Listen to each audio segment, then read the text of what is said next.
রমজানের নীরব দুপুর। মদিনা থেকে কিছু মুমিন বেরিয়ে এলেন বদরের পথে। সামনে কুরাইশদের বাহিনী, সংখ্যায় প্রায় 1000, আর মুসলিমরা সংখ্যায় 300-র একটু বেশি, সামর্থ্যও সীমিত।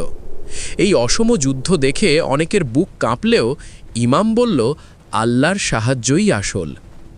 রাসূল সাল্লাল্লাহু আলাইহি ওয়াসাল্লাম কিবলার দিকে দাঁড়িয়ে হাত তুলে দীর্ঘক্ষণ দোয়া করলেন, হে আল্লাহ, তুমি যে সাহায্যের প্রতিশ্রুতি দিয়েছ তা পূর্ণ করো। সাহাবারা বুঝলেন এটা শুধু যুদ্ধ নয়, এটা সত্যের জন্য পরীক্ষা। আল্লাহ কুরআনে স্মরণ করিয়ে দিলেন, বদরে তোমরা দুর্বল অবস্থায় ছিলে, তবুও আল্লাহ বিজয় দিলেন। আর যখন তারা সাহায্য চাইল, আল্লাহ জানালেন ফেরেশতাদের মাধ্যমে তোমাদের শক্তিশালী করা হবে।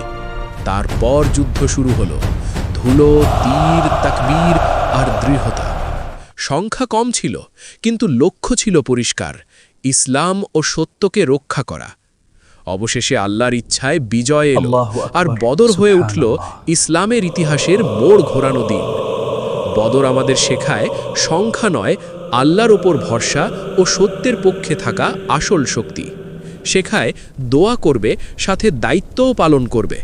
শেখায় রমজান শুধু উপবাস নয়, এটা সাহস, শৃঙ্খলা ও তাকওয়ার প্রশিক্ষণ। আপনি যদি এই গল্প থেকে শিক্ষা নেন, ভিডিওটি শেয়ার করুন, যেন আরও মানুষ বদরের বার্তা জানতে পারে।